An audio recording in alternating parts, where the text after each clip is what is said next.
Tak berkutik, Intel OPM dikepung aparat, penyamaran terbongkar. Organisasi Papua Merdeka atau yang dulu dikenal dengan KKB termasuk rapi dalam pengorganisasiannya. OPM memiliki petugas yang berperan sebagai mata-mata, informan atau yang dikenal dengan istilah Intel.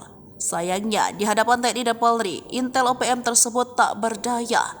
Dikutip dari Watakota yang tayang pada 7 Mei 2024, aparat TNI dan Polri berhasil menangkap mata-mata KKB Papua yang sekarang disebut OPM oleh TNI.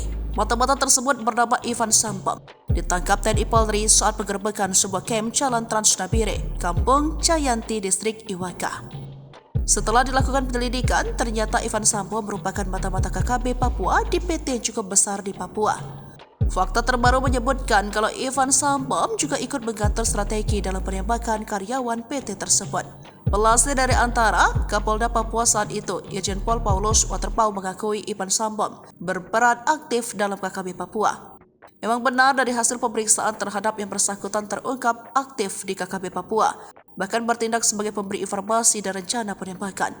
Mantan Kapolda Sumatera Utara ini mengaku dari laporan yang diterima Ivan bekerja di PT itu sejak tahun 2004 dan bergabung di KKB pada tahun 2009. Ivan Sambom juga terlibat aktif dalam rencana penembakan terhadap karyawan yang menewaskan warga negara Selandia Baru dan melukai 2 karyawan lainnya.